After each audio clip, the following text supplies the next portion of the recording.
I little was bit featured during, on a like, just podcast. so the viewers know and stuff. How did you get into doing videos and like getting to actually work with like these brands actually reached out to you on your TikTok, right?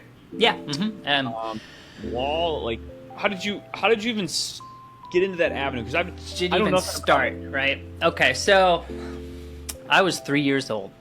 Nice. And no, so, well, genuinely, it goes back a little bit. You know, you have to, I think the biggest thing for anybody, if they even want to go down this avenue, you have to just love creating stuff, love creating content. Like, I think that is skill number one, or love passion number one, because if you don't do it, one, it gets really hard to get recognized, because the big part about being recognized is just having so much content out there. Proof of work, essentially.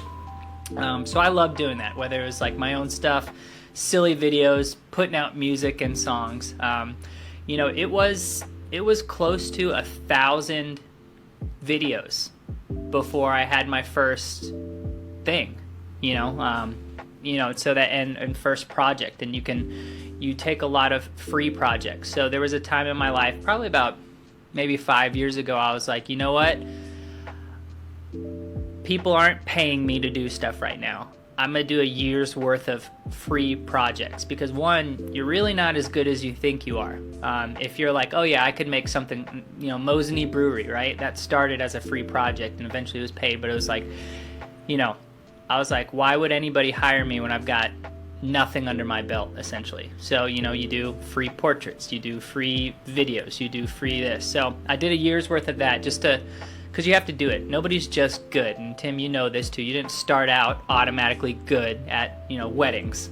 You know, it was, or maybe you did. I don't know. But No, I didn't. You're right. I got paid a backpack. They give me a $70 Shields gift card. But the big thing is, like, there's two things. One, you have to do it. You have to practice the skill. And two, by doing that, content creation for other people and not just like your own silly ideas, you know, it becomes like a natural second habit. So then it's suddenly like, hey, instead of just things that I come up with, now let me take my skills and be able to do what you want, which is a whole separate thing. Anybody can do, you know, the things that they want to do whenever they want, but when you have a deadline and a brief from somebody else, it's like, that's where the pressure comes in, because now somebody's counting on you. I can fail on my own 1,000 times and nobody knows but me. You know, essentially is once you hit that point, you know, the emails, the DMs, you know, I slid into so many silly companies' DMs. Yeah, I put videos out there.